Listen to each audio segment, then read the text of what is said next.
下面有请 Jason 陈为大家做精彩演讲，谢谢。Thank you. Thank you for coming. I know it's the end of a very long day, so I appreciate seeing all of you here. I am Jason Chen. I am in Google's developer relations team, and I'm here to talk today a little bit about debugging and what you can do to figure out what's going wrong with an Android app. But before I get started, I want to just point out, I've got a bunch of t-shirts. I've got, I think, 5. If you ask a question at the end, I will give probably the first 5 people a t-shirt. So pay attention, stay awake. I know it's the end of a long day. So anyways, that's my shtick. So we'll get going. First things first, what am I going to talk about? So there's a lot you can do with debugging. There's a variety of different tools that we ship with the SDK. And so I'll talk through 3 of them, which will probably be your kind of mainstay tools in ways that you can debug your applications. So I'll talk through those. They're Logcat, traceview, and hierarchy viewer. And then after that, I'll show you some real-world examples about how you can use those and what sort of improvements people were able to make after they use them. And then I'll take your questions. So that's that. That's what we're going to talk about. And the first thing is Logcat. Logcat's a pretty, well, before I get started, let me ask a question. How many of you have written an Android application? Okay, so just a few people. All right, so this will be, I think, informative for most of you, and hopefully you'll get a lot out of it. So with that, first is Logcat. So this is a dialog you never want to see when you're running your application. This essentially means that your app has died because some sort of exception has been thrown, and your app is no longer running. It's a really bad experience for the user, and you just never want to see this, right? But it doesn't provide you as a developer very much information. All it says is, you know what, your process stopped. We don't know why, but so how do you as a developer, when you see this, figure out, okay, well, what's going on? And the way you do that is you start with what's called Logcat. So Logcat is a tool that lets you see the system-wide logs for Android. And what you see up here is actually is where you kind of want to start to begin your autopsy, looking at, okay, well, what happened? What went wrong here? And you'll see, actually, in the second line up on that screen right there, it's a null pointer exception, right? So there's some sort of reference to an object that we were expecting to have there, and you know what? It's a null pointer. So you can look at that. And you can track down, Logcat is good for figuring out the specific message in terms of why your app died. But it's also good for other things. It's good for tracking down system state and finding out, okay, well, what was going on around the time that your app failed? So the Logcat shows you not just things that were going on with your app, but everything in the system that's outputting data to the logs. So you'll see things like here, you'll see, which activities got started, what sort of changes happened. You'll see, one of these lines, garbage collection starts, and all sorts of other things. So Logcat you can really think of as, in some ways, as your newsfeed, maybe, to tell you about what's going on in the system and your application, so you can start to figure out what's going on. So there's a couple of different things in Logcat.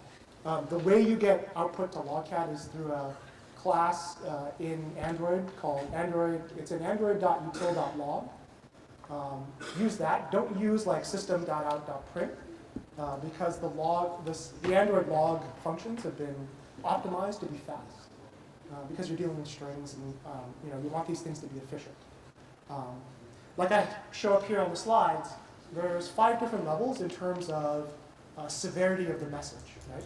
So there's error, warning, info, debug, and verbose. Each with, and starting from the top going down, they get less and less severe, right? So if you have really bad errors, Things you definitely want to know about when they happen. You probably want to put them in error. Warnings are things that, something bad happened, but, you can handle it. So it might be like, oh, well, we tried to connect to the network, but it wasn't there. So, but, so we'll wait and try again. Those sorts of recoverable error messages. Info is something, some sort of important thing that happened that you want to note in the logs. And then there's debug, which is, something that you probably only want to turn on when you have a debug build of your application so that you can tell, okay, well, this is kind of extra information for my debugging that will help me in doing this. And then verbose is basically, it's whatever just happened in the normal operation of your application that you want to note in the log. And so with these, 5 levels, you can really kind of segment, okay, well, how much of information are you going to give in logcat? So here's a simple case, right? If you look up here, it's a reader for reading a URL. And basically all we're doing is we're creating a new HTTP client, reading it, and then discarding the response. And as long as the web service is up, right, we don't expect, this code shouldn't fail for any sort of I/O exception. But as you can see up here, we're catching a couple of different exceptions, just in case, right? And let's say you've tested this on, a ton of times on the emulator, and it's worked. It's never failed on it. But if you deploy it to like a device or a phone in the real world, something like this might happen, right? You test it on a device, and you see here where I've highlighted, there's an I/O exception, right? And so you know about this because you're looking at logcat, you're trying to figure out what's going on. But it only happens occasionally, right? It doesn't happen all the time on a phone. So it's not always recreatable, so you're wondering, okay, well, what's going on? Well, if you remember earlier, I mentioned logcat is really your friend, not just for the specific error messages around your app, but also to tell you what else is going on in the system. So if you look further up in this logs, you'll see, wait a second, you know what? We kicked over from Wi-Fi, right? So Wi-Fi started up, and what essentially happened was it dropped the socket that we had. So we had this socket that was open. We were trying to connect to this web service, and because we switched from the cellular network, the mobile network, to Wi-Fi, that socket got cut, right? So that tells us, okay, well, this is how it happened. So we have to handle that more gracefully, right? So that's just an example of how you can use logcat to better understand what's going on in your application and in the system as a whole. So what's next? This is the second worst thing, I think, and especially for users, something I hate. As a user of a phone, of an Android phone, this is something I hate seeing, right? It's the loading screen. You're waiting for something to happen. And something's taking much longer than it should. And users really, want things to happen fast. And really, as Google with our website and also with apps, we found, speed matters.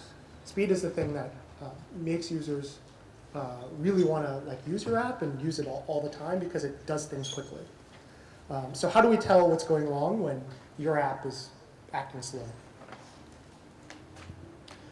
Well, there's something in logcat that actually can help you with this. If you look in logcat, in this particular example, what we saw was this, which was the garbage collection happening in the same process a lot. And reclaiming the same memory, if you see, continually what's happening is it's freeing about 6 or 7 objects and then reclaiming the same amount of data over and over and over again. So this is actually really suspicious. So that should give you a sense for, okay, well, what's going on? And we'll come back to this in a minute about, why is this, we'll figure out what exactly the problem is here. What I'm going to do right now, I think, is digress for a minute. So what you can do, actually, is with logcat, is you can filter, right? And you can set up filters and tags so that you can filter your messages that go out by severity. And what this lets you do is you can tag your various log messages, like I mentioned earlier with the various levels, so that only when you are running, and then what you can do then further up is you can set the type of runtime, type of application that it's running as. So are you running in a debug mode, or are you running in a production mode? And you can vary the amount of output to the logs. Because really having these logs is really important because it tells you what's going on. But there's such thing as too much log information, because if you're overwhelmed with logging information, you won't be able to tell what's going on, and you may push useful information that was in the log out of it. Because the important thing to know about logcat is it's a circular buffer, so it only keeps a certain amount of info in it, and after it gets to the end, it will push stuff that was old out of the buffer. So what you want to remember with your log, just a kind of general rule of thumb with your log messages is don't make them spammy. You want to be precise. You want to be be specific about what's happening. So that's informative. So even if you're not the one who's looking at the log message, someone can get some useful information out of it. You want to be concise, so you don't want to be outputting lots and lots of data to the logs. You want to be you want to put as little information as possible. And then you also want to be privacy sensitive. So the worst thing to do would be to say output like a username and password that you took from a user when they logged in, and put that into the logs, right? Because anyone can read the logs because it's in plain text. So you want to remember, those are kind of 3 general rules of thumbs for logcat. So that's one tool. Our next tool is traceview. And traceview is actually pretty cool. Generally what traceview does is it provides a really cool way, useful way to analyze a huge amount of information. What you can do is you can log every function entry and exit point, and how long it took between that entry and the exit. And then what you can do with the trace files that come out, we have a tool called traceview. The actual tool called traceview is a viewer, and it loads this trace data into it. You can load the trace data in, and you can get 2 things. You can get a timeline view, so you get this nice graphical representation of execution time in your app, and then you get a call tree view, so you can see, okay, well, if I started by calling this method, which other methods did we call out of that particular method, and what did they call, and what did they call, and what called this method, and so you get this nice view. And really, this is a must-use tool for any developer if you're serious about the performance of your app. So if you want to make sure that your app runs quickly and runs well all the time, this is a very useful and essential tool. So how do we start tracing? There's actually 2 ways. And one is really straightforward and really simple. There's a class called android.os.debug, and there's a method in there called start method tracing. You can use that like we have up here. And a good place to do it if you want to get trace data for the entire runtime of your application is to start the method tracing in your onCreate method. So basically when your app first starts running. And then stop when in the onPause method.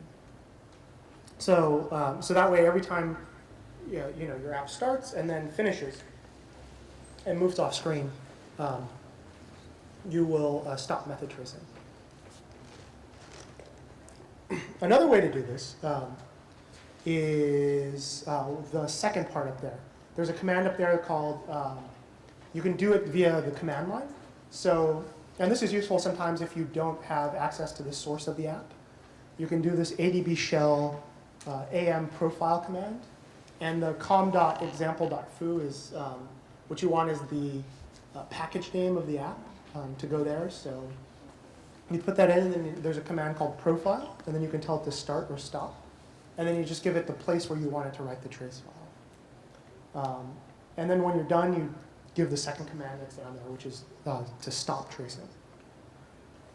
Couple things to know about tracing. Tracing really does have a big impact on performance. So you can't use the numbers to on a fixed basis to really like measure performance. But what it tells you is relative performance within the app. So it'll tell you, okay, well, you're spending X amount of time, this percent of time in a particular method or in a particular call, and that's what it's useful for. Knowing how long a particular thing takes is really not what tracing is good for. Or sorry, knowing in real time how long an app is running or things are going is not specifically what tracing is good for.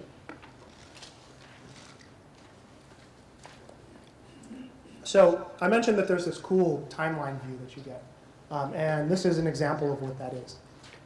We took this trace, and you can see all these binder threads. That's for kind of the inner thread communication. And then you can see there's a couple of different things going on there, but the big one is the main thread. That's the default thread that starts. And where there's color, that's where that particular thread is executing over time. And then in addition, I said the other part was being able to see the call graph, and this is really where you get all your function statistics. So you can see the name of the function that was called, all the various, and then you can see the inclusive and exclusive time and percentage of time that was spent in that particular method. And when we say inclusive and exclusive, it means a couple of different things. Inclusive percentage means the percentage of time including methods that were called from within that method. So any sort of descendants of that particular method call are included. So you know kind of overall, from the time that it took to call this method and everything that was called inside of it and to exit, that's the inclusive percentage. And then just like where it says inclusive, it's just the raw time, clock time in milliseconds. Exclusive means the percentage of time that was spent just in that particular method, exclusive of its descendants. And then similarly, exclusive means just the time it was spent there. And then calls plus recursive calls divided by total, or over total. That means just the total number of times that method was called while you were tracing. And then time per call. So it's the average time that this particular method took to execute. So these are all things that will help you kind of understand the profile of a particular method and help you identify where you might need to optimize. So how do we use this to kind of get to the source or the bottom or the top of an issue? Well, with traceview, this really helps you kind of navigate the call tree and figure out which specific code you need to examine more closely. And so what we'll do, we can click these triangles, and it'll open up like this. And it'll tell us, okay, what's going on, right? Is it in the parent? And we'll go climbing the stack. And as you can see, we're working our way up the call stack to figure out, okay, well, what's going on here? And we've worked our way all the way up, and we see that, and then we can see kind of where we end up. So just some kind of tips in terms of generally about traceview. It's a lot of it gives you a lot of power to work with and concrete data about where you can work with your application. You don't have to guess about where you think things might be running slowly. It tells you exactly where your time is being spent in terms of execution. And really, my best tip for traceview is really to start early and design sensibly so that you can profile and spend from upfront early on, figuring out, okay, well, what's running slowly, and you can know at least, okay, here are the things I'll have to optimize as I go forward. So that's a bit about traceview. The other tool I wanted to show was Hierarchy Viewer. Hierarchy Viewer is your friend for exploring how the UI is built. So it's this cool, because if you're using the Android widget toolkit for building your apps, basically what happens is you create all these views. And what Hierarchy Viewer gives you is a graphical description or depiction of the layout tree. So it's a really fast and powerful way to look at how is your UI structured and how that might be affecting the performance of your application. So here what you'll see is, here's how I can navigate the UI tree. So you'll see that's the first thing. And then if I click on that top level UI piece, I can see, okay, well, here's kind of everything starting from that particular view all the way down. And if I click, and I can scroll around, and you can look at all the properties of a particular view there's a right-hand panel. I'm not showing it up here, but you can see. But then, as you can see, you can isolate specific components in your view hierarchy to view how those are interacting. And then here it is. On the right-hand side, you can see all of the particular properties that are set on a specific view so that you can better understand, okay, well, here's what I've done. Here's how this particular view is configured, and here's what it's doing.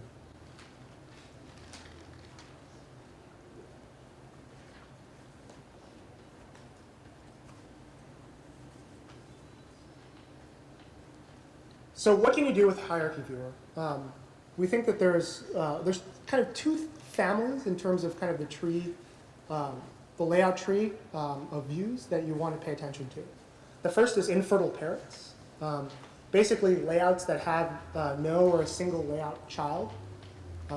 And the second are clones, basically parents with the same type of children. So like a linear layout with a linear layout below it, immediately below it. And so what can you do about these things? There's a couple of things you should pay attention to. The first is merge. Basically what you can do is, you can break your layout into a bunch of different pieces to break them down to make it easier to manage. And they might lie in a bunch of different files. But the problem, and this is good coding practice, right? Because you can kind of isolate specific components into specific files. But the problem with this is that it can lead to a lot of complexity and unintentional. Because every piece that you break out has its own layout container. And what merge can do is actually, what the merge container does is it actually creates a placeholder container or layout, so that as it adds children, it can merge them into the parent of that particular layout. And that way you don't have duplicative layouts used throughout your application.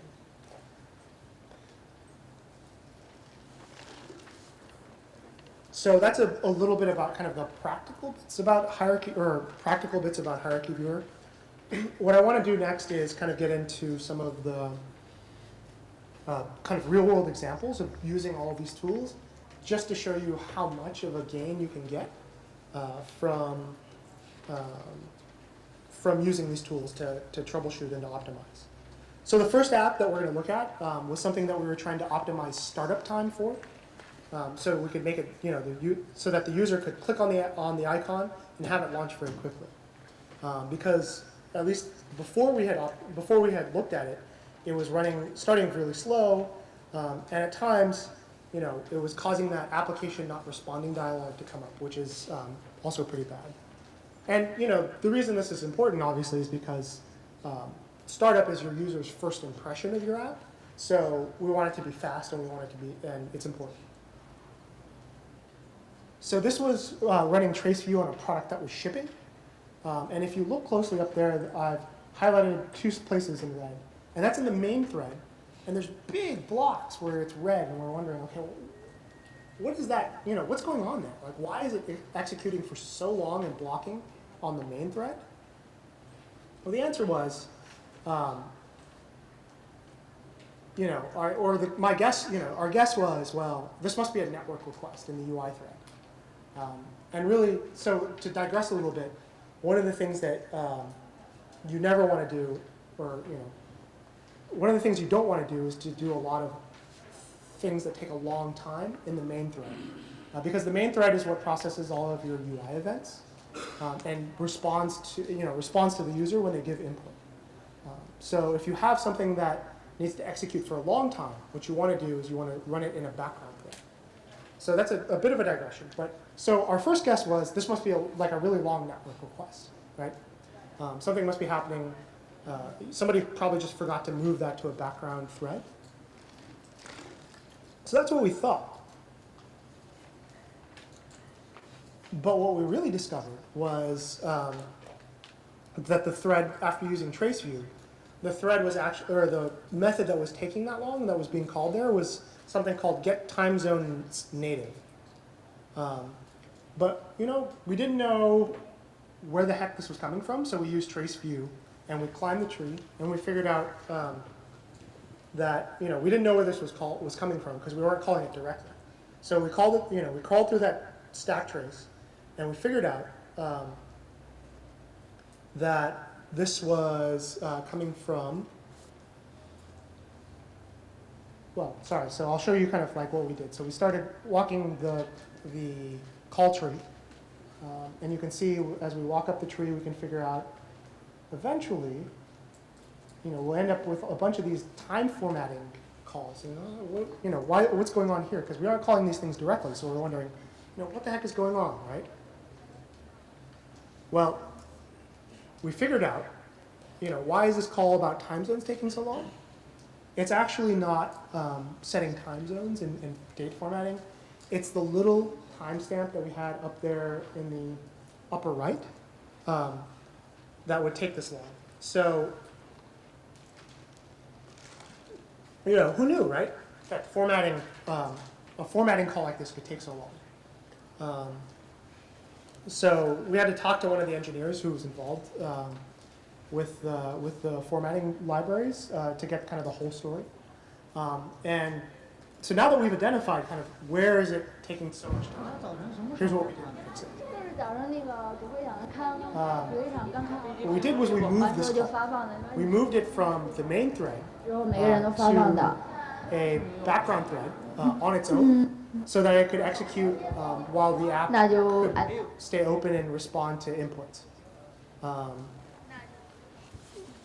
And then the second thing is that this call has been deferred, so that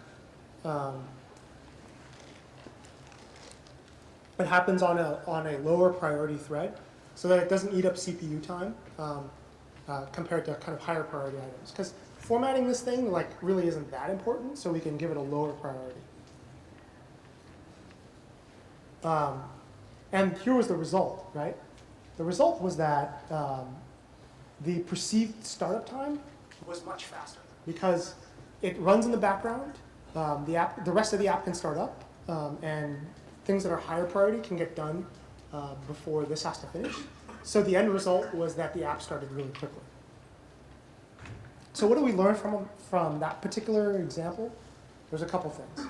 First, don't trust anybody, right? So even if your log calls or your traceview is telling you, hey, or even though you're just calling any sort of method, and you think that it shouldn't be expensive, don't trust that. Always use a little bit of profiling at least to figure out what's going on, so that at least you're informed about where your execution time is going. And the other thing that matters really is the priority. So if you have threads and if you're using threads, make sure you set priorities on them and think about how you can defer the priority on particular tasks, so that you don't, so that higher priority things can execute and finish first.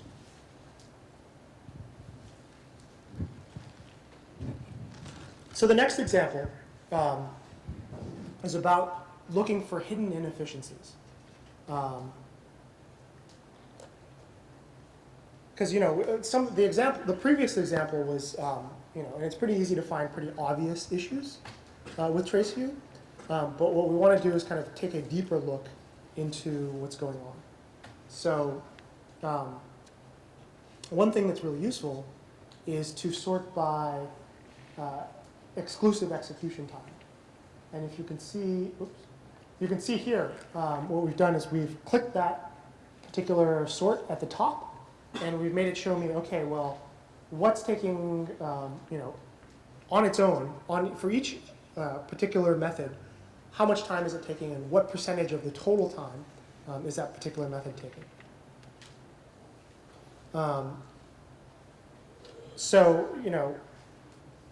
And then the other thing to consider in addition to exclusive time is time per call.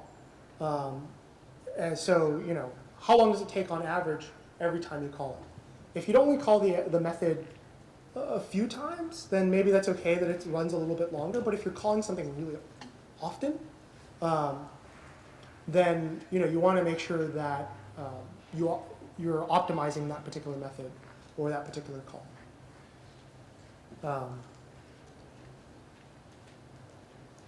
The other thing to do with traceview is to take a look around. So you can explore all the ancestors and descendants of the method, to walk up and down the call tree to see, okay, well, what's going on? And this is where you can use the combination of that hierarchical view and the timeline view to check what happens before and after a method. So you can understand, okay, what's going on before this, what's going on after this, and what's interesting to me. So taking a look around, right? The first thing we're going to do here is trace. We're going to trace up from where the call is being made to see who's calling the method that you're interested in, right? Because you want to know, okay, well, who is calling? I know I've got this function that takes a while, or this method. Why are people calling? Where's it being called from, and why is that happening? So we'll walk through this, and we'll look at this native bitmap, this bitmap.native compress, and we'll see what's going on there. And then now what we're going to do is we're going to double check to see what the parents are in terms of what's calling. And it keeps showing me, yeah, we're in the right kind of zone in the timeline. But eventually what we figure out is that something interesting is happening before that long call to bitmap.native compress, which is a call to bitmapfactory.decode string. And what this tells you is really a couple things, is the data is being downloaded, a bitmap's being created from that data, and then a new bitmap is being written to the disk. And so what this kind of indicates to me really is that the program is actually converting images after it downloads them, and we're wondering, can that be avoided?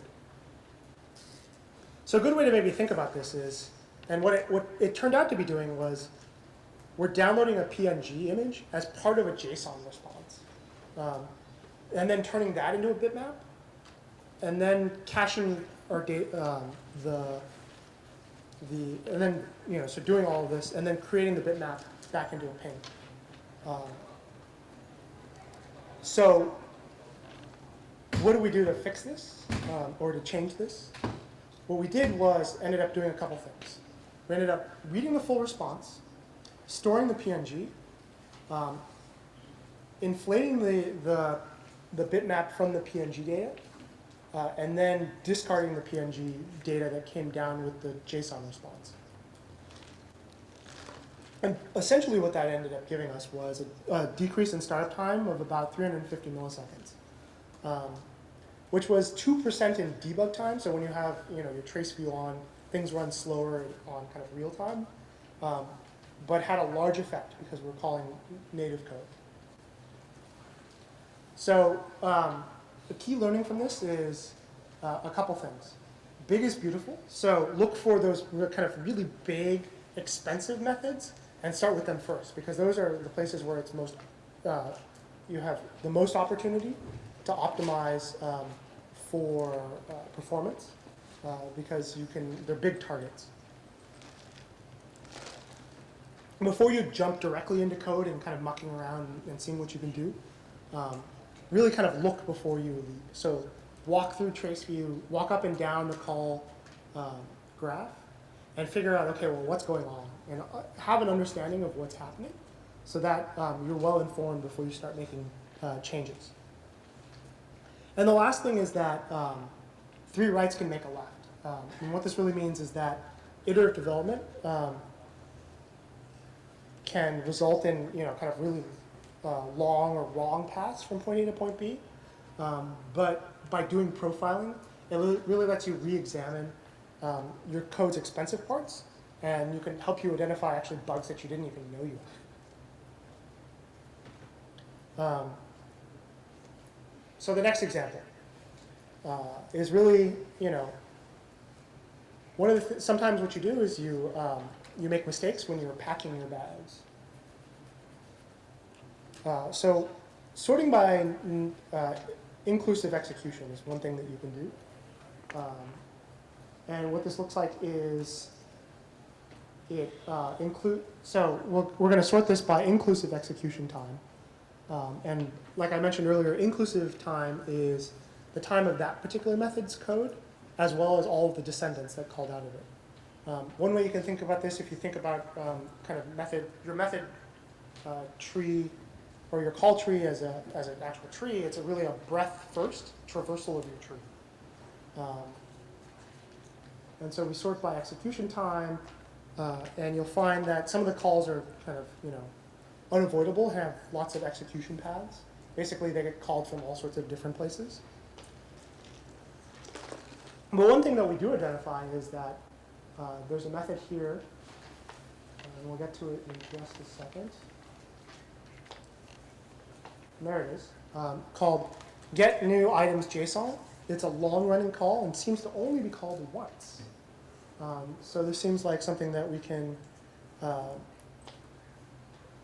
and from the name of it, it sounds like it's something that's associated with data fetching and caching of this data. And about half the time inside that particular call looks like it's spent in something called result available. And so what that really tells you is the code looks like it's fetching items over the network and then executing a callback when that item is ready. So if we look at the code, here's what this ended up looking like. And so you see here there's this try block. There's a list of requests which are being fetched, and then after the fetching, it calls a callback method. But what's weird here is if you look, is that the items are being added to the list, and if there are, if you're adding items, if you have, 100 items that you're fetching, you're going to call this items processed callback, 100 times, right? So, well, what's going on, right? So this is actually a bug. This is a bug that got introduced when when the code was being refactored to handle the exception processing. And really where that particular callback should have been was outside that try block and outside that for loop. So since once it's outside that for loop, all it gets called is much less time. And what we ended up doing was we ended up getting 5% faster startup time. So again, we're slicing off a little bit of time, but every little second counts, or millisecond counts, when you're working on app startup and performance.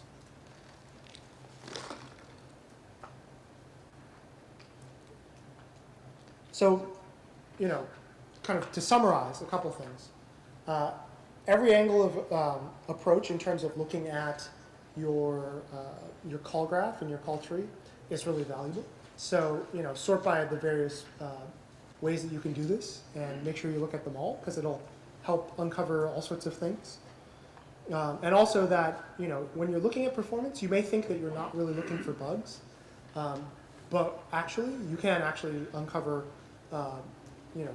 errors and bugs when you're trying to optimize for performance. And one other example that we're going to run through here is consolidating containers. So I mentioned this about kind of the merge, the merge directive for layouts, and I can show you what effect you can have in terms of simplifying a layout and how much faster that really helps your application run. So this looks pretty simple, right? So this is a fragment of a particular application. It looks like a pretty simple layout, right?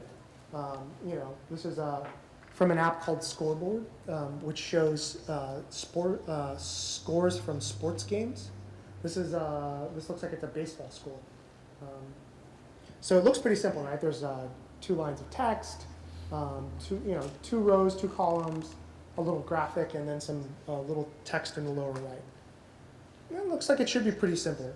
But really, if you look in Hierarchy Viewer, this is how complex it is. It's a 5-level hierarchy, which isn't great, right? Because you have all these views, and there's multiple levels that the layout system has to walk in order to be able to lay out all these views.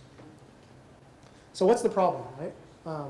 The problem here is, if you look up there, as you can see, it's using lots and lots of linear layouts, right? Because you're trying to position things either in a vertical box or a horizontal box. And when you do that, you end up doing lots and lots. Essentially, what you end up doing a lot of times is nesting all of your linear layouts. And so you get this crazy layout like this, which is deeply nested, something you don't want. So how do you fix this? Well, this is when relative layout is your friend. So when you think with relative layout, what you do is you specify each specific view's placement relative to its container and relative to the other views inside that particular container. So you can think about laying out all these pieces relative to all these, kind of where all the arrows are, right? And what you want to think about are the relationships between each of the views and where things should be. And that's how you kind of figure out, okay, well, where should something be in a relative layout when you're converting it, when you're converting something to a relative layout. And really you think about, well, it's aligned to the top left, and things are aligned to the bottom right, and things like that.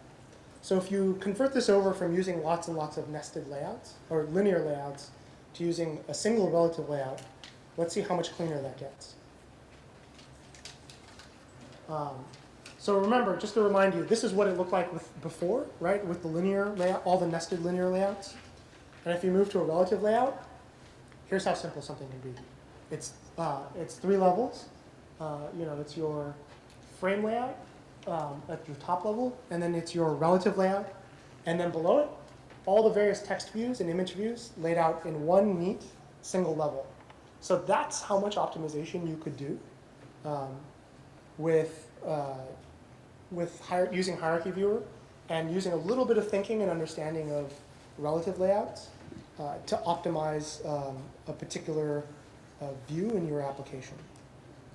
But if it all looks the same, right?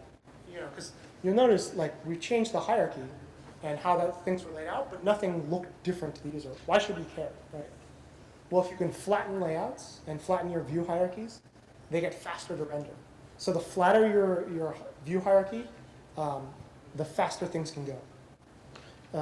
The other benefit is that relative layouts adapt to their environment better.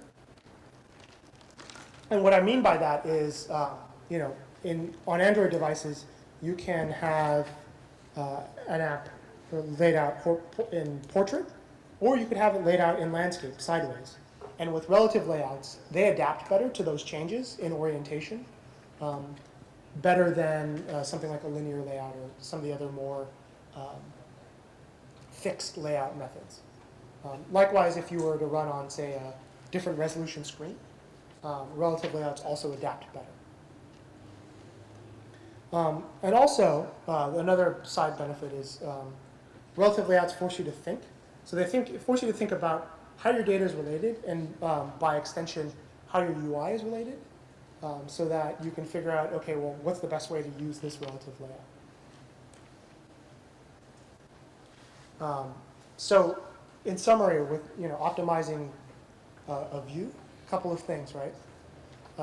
Layouts are code too, and you should evolve them iteratively. Just because you sit down and you figure out, okay, here's how something should look, and once you get it to look the way you want it, doesn't mean you should just leave it that way. You should come back and look at it and look for places where you can optimize and flatten the view hierarchy. Another thing is that linear layouts are really simple to understand and visualize because they either put views in them linearly, like horizontally or vertically, and so that's really easy to understand. But if you use a lot of them, essentially what you end up with is really complex and inflexible hierarchies because you have to nest these linear layouts in various ways. And so what you really want to do is, maybe you start with a bunch of linear layouts to get things to look the way you want. But eventually what you should do is come back and rationalize your view hierarchy so that you keep the layouts not only comprehensible, but also efficient. So that you can understand, okay, well, here's how this works, and here's how to do it quickly.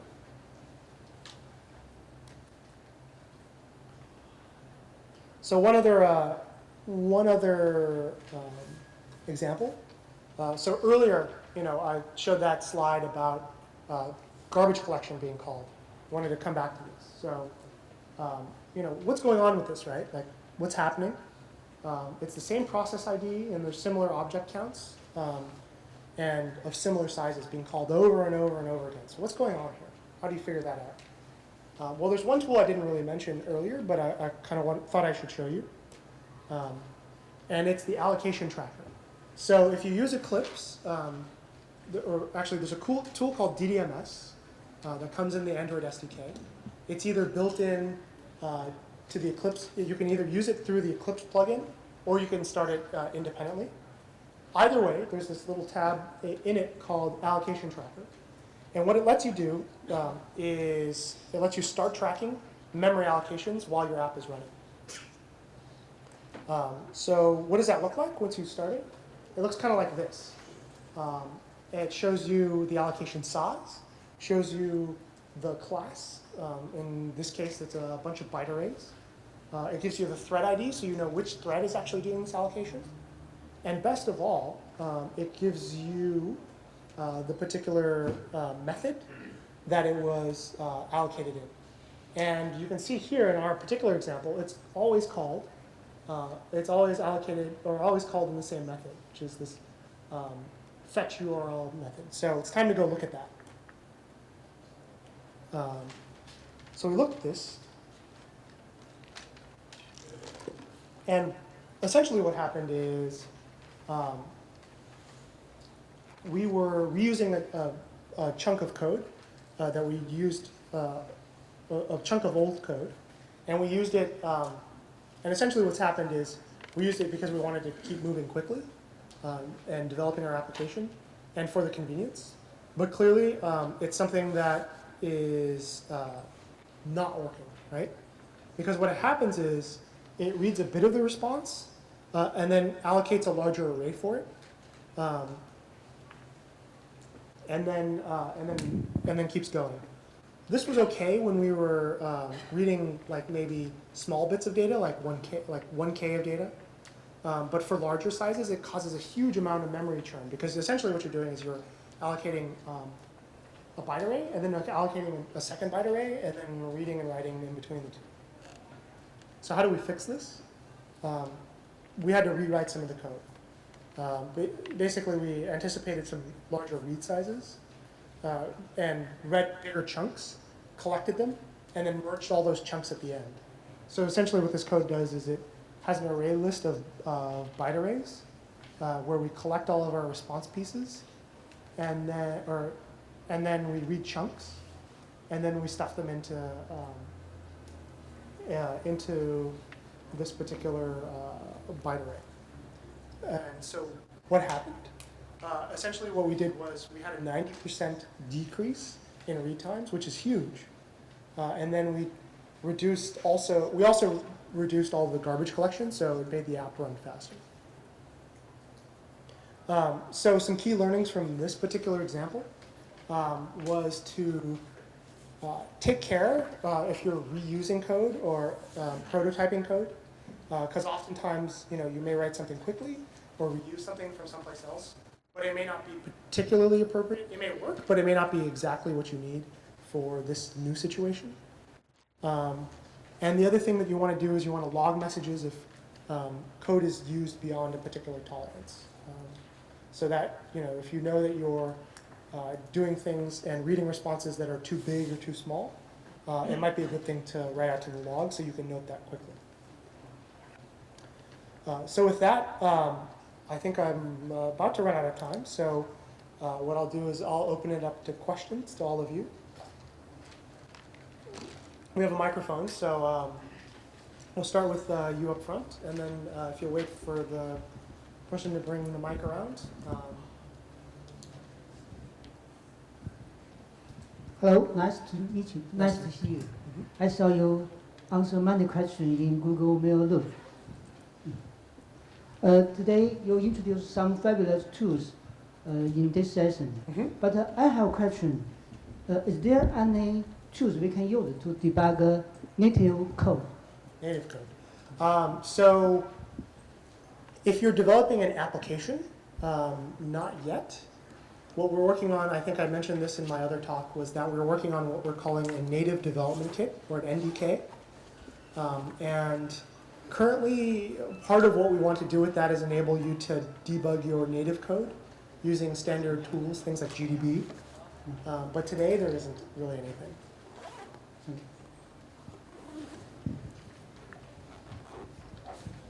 And for that, you get it.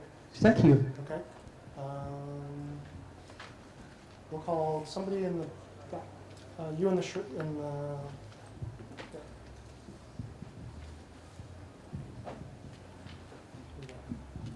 So I want to know how to find the hidden efficiency code. Just like the it's failed to execute. It's failed to execute. Just like once or twice. Right. Then the percentage is low. So I'm sorry, I didn't catch the first part of your question. You want to know how to find the efficient code. inefficient code. Inefficient. Inefficient code. So the thing to look at to find inefficient code is using traceview. What you want to do is look for a couple of different things. You can sort by exclusive time, which tells you, okay, well, which methods take large chunks of time on their own. Maybe it's hard to trigger, or maybe it has been executed for a few times, just like once or twice. So yeah, so you can do. So there's a couple. So you can, if you sort by exclusive time, that means that tells you how long, just inside that method, it took to execute. So even if it's only called a couple of times, if it's really long, it will show up higher in that list. The other thing to look at is time per call, which basically it takes the exclusive time and then puts it, divides that, averages that over the number of times it's called.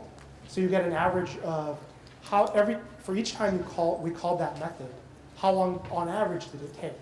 So if you look at the average time, that will also help you understand, okay, well, how long is this, is this an inefficient method or not? And the other thing is also, you can look at the graphical timeline, right? So you can see just graphically, okay, because what it does with the graphical timeline is each method call gets a different color. Yeah. So if you have big chunks where there's the same color, maybe for a not long time, it should be short. if it's, okay, I'm not sure I quite understood, but okay. Maybe it should be short, but it's inefficient. not so long. So Okay. when it has been executed for many times, it will cause some problem. Yep. So yeah, so you're basically what you're saying is maybe it's short, but it's being called too much. Yeah. So what you then want to look for is you sort the call stack by number of calls. Like how many times was it called? And then you can get a total time, right? Because total time is how many times was it called, or it's the number of times it was called by how long, on average, how long it took to execute. And that gives you total amount of time within your application that it's spending in that method. And then so you'll know, okay, well, I'm calling this over and over again. Do I need to call it that often? And you can look at your code to figure those sorts of things out. Yeah, thank you. Hi, Justin. I have a question about a key Call me, 'cause I'm giving out shorts. about the key range and how to set tolerance. How to say, I'm sorry? Set up configure your tolerance in your key range. In your Trace level. Oh, in your trace level. Okay. So there's a couple things you can do with tracing. So tracing traces every method, right? Yes. But what you can do is you can, if you don't want to like trace through the entire application, because you can put those methods, the start tracing, method tracing, and the stop method tracing anywhere you want.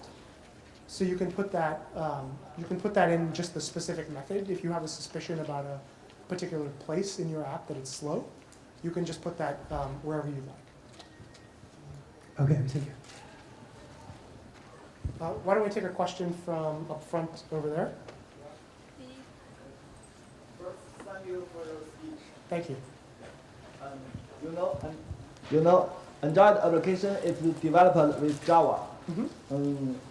And you know, there is another Java mobile platform, G2ME. Mm-hmm. Okay, and this platform has a long history. And Yes. there must be a lot of developers come from G2ME platform to Android Android platform. Yeah, I would say there probably is. Yeah. So, can you provide some suggestion to this developer? Okay. Developers, and because I know that for Android application, it's not smart to create a Java object in your application because the GC will reduce the performance. Yes. So how about other suggestions? Thank you. Okay. So your question was about, okay, what are general tips for developers who are coming from like J2ME and writing apps for Android? A couple of things generally to think about is Android is not a Java platform. It's not like J2ME.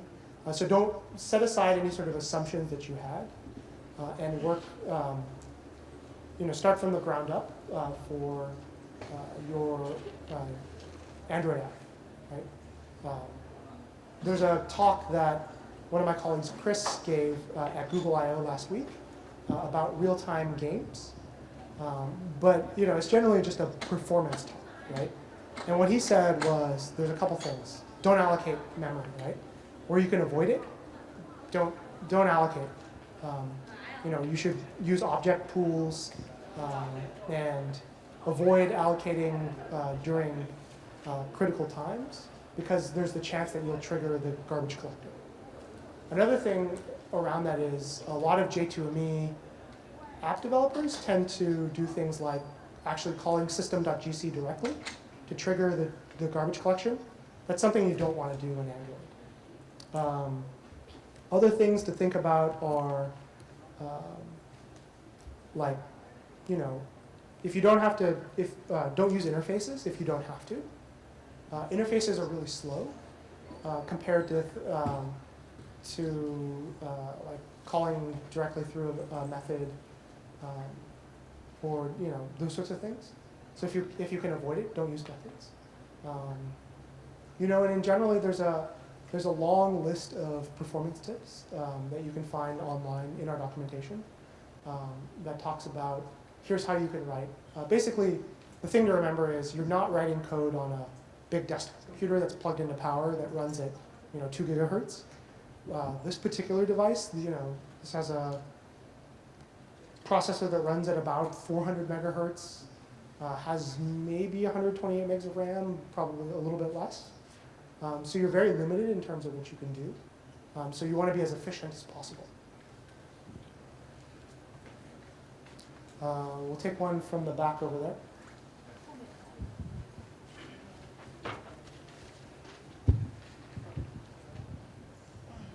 Could you share some .NET information like new feature scope and timeline or schedule?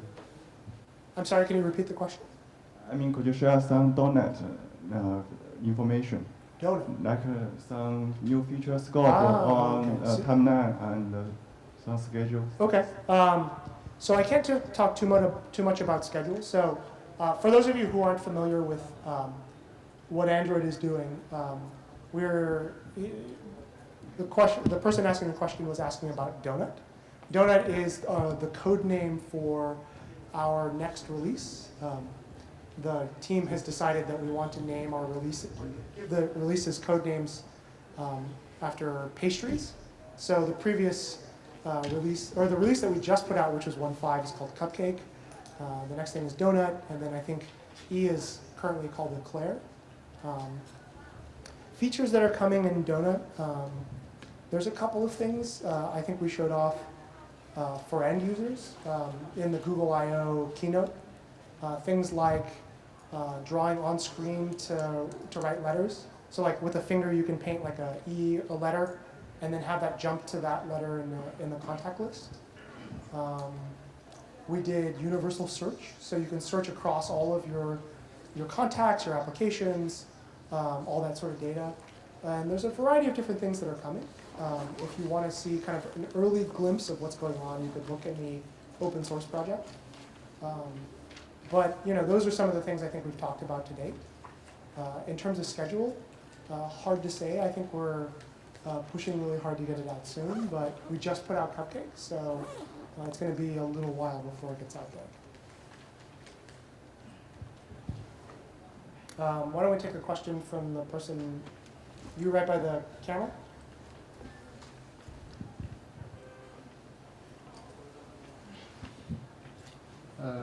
Is it possible to use catalog in the Eclipse plugin? I'm sorry? Is it possible for the catalog on the Eclipse plugin Yes, to yes. use Mhm. the complex syntax? Yes, you can use. You Something like I want to show the tag A or tag B, but I found it doesn't support such a syntax. No, it doesn't really. So you're trying to, in the Eclipse plugin, you're trying to use the logcat tool? Yeah, Okay. you there can- is a view in the debug perspective. Yes. Yeah, you in can the see. little window you can add a filter, Mhm. but I find it doesn't support the syntax. Oh, you Such like? as A and B. Oh, you're A trying or to do B. Boolean? Yeah, Boolean yeah. filtering? I don't think you can do Boolean filtering in it. I don't know why, but So I had to add two filters Mhm. respectively. yeah, I think it's a pretty simple filtering system built into the Eclipse plugin right now. But if you found a workaround like adding multiple filters, that's probably the way to go for now. If you want to see more around, if you want that to be like a Boolean sort of argument, I can make that suggestion to the SDK tools team, and we can see if they can do that. Okay, thank you. Next question is about the timeline view. Mhm. Is that time calculated considering the debug effect? No, it's actual real time. It's real. It's real time, right? So like the total wall clock time in terms of execution is real from like when you started to when you stopped. So it doesn't cut off the debug overhead. No, it doesn't cut off the debug. Like it doesn't factor out the fact that turning on method tracing makes your app slower, right? So what it's useful for with tracing, what's useful to understand is not the total wall time in terms of execution, right? But the percentage of time, like relative time, that So each it's method all takes. about relative time. It's the relative time. Yeah. That's what's useful coming out of traceview. Okay, thank you. Down here. Okay, this will have to be the last question. But I have. hold on for a second. This will have to be the last question because they're telling me I'm out of time. But I'll stick around afterwards if you want to come up and ask me questions. Okay. Sorry, go ahead. Can we monitor the virtual machine heap size heap size. Can you introduce some tool to us? Yes. So there's a couple of things you can do. And next question is, can we enlarge the size of maximum virtual machine heap size? If we doing that, what's the side effect by it? Okay. So you had two questions. You wanted to know if you can monitor the virtual machine heap, and the second was, can you increase the amount of heap that's given to an app? Let me answer those in reverse. The first, the answer is you cannot increase the heap size. Every application is limited to 16 megabytes of heap, and you cannot get any more than that. And how you can monitor the heap size, there's a tool called DDMS that I showed up there for allocation tracking. There's a tab in there that also tells you how much virtual heap you're using as well. So that's how you can track how much memory you're using in the heap. Yes, in real time, I will let you do that. One thing to know is that if you're using lots and lots of bitmaps, bitmaps don't get allocated on the virtual heap. They get allocated in a separately from the virtual heap, and so the accounting is kind of funny. It doesn't show up in DDMS in terms of the amount of memory you're using, but the system knows about bitmap memory that you've allocated and counts that towards your 16 megabyte limit. So we know that's an issue because you're not seeing all of the memory you're using, but long term what we will do is we'll fix that so that you'll see both bitmap memory and the rest of the virtual heap memory that you're using. The reason it's allocated separately is because bitmaps tend to be pretty large in terms of memory. But if we're garbage collecting, one of the problems that we would have is if we garbage collected a bitmap off the heap, we'd have this big gap. And since Dalvik currently doesn't do a heap compaction, that would leave us with big memory fragmentation, and so utilization would drop, and our performance would suffer. So that's why we allocate bitmap memory separately. All right, so I'm out of time, so thank you all for coming, and I'll stick around if you want to ask questions afterwards.